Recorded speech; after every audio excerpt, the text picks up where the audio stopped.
nós. Eu já cumprimentei algumas das minhas primas e falei assim: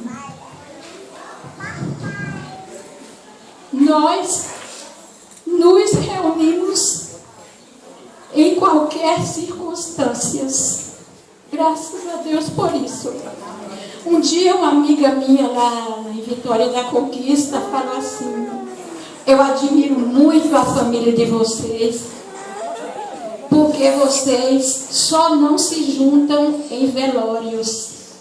E eu falei: é verdade. Nós vamos de longe, de todos os lugares do Brasil, e a gente se junta para nos alegrar juntos. E por isso que eu falei que a gente se junta em todas as circunstâncias. Tem 15 dias e uns 17, 18, nem sei, que nós estávamos chorando juntos.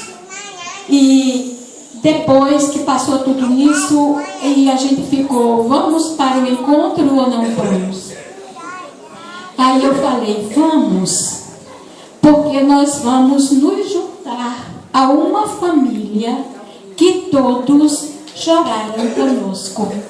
Então lá nós vamos chorar e também vamos rir, vamos nos alegrar. E eu sei que minha mãe se agradaria muito disso.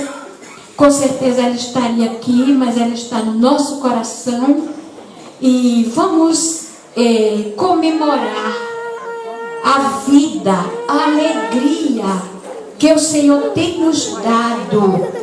Vamos comemorar esta união desta família. Eu sempre comento: nós somos uma família unida. Nós moramos longe, muito distante um do outro, mas quando nos encontramos, parece que a gente mora na mesma rua. É a mesma amizade, é muita recordação. E eu amo esta família.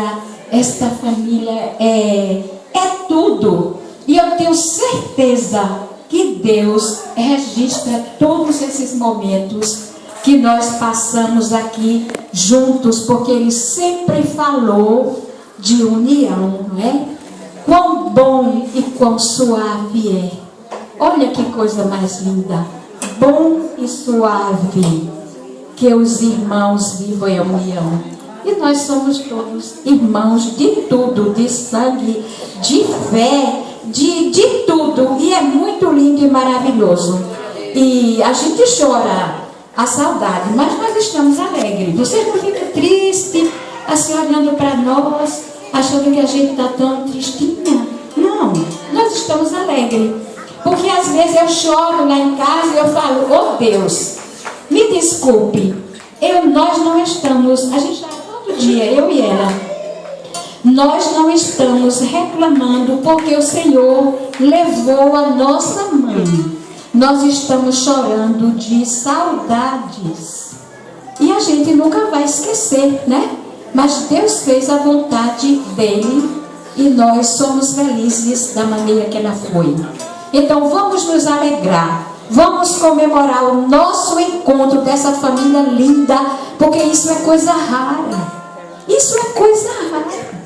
Encontrar todos estes aqui para a gente se alegrar e se conhecer. E eu estou feliz, viu? Eu estou muito feliz. E Deus abençoe a todos vocês. Amém.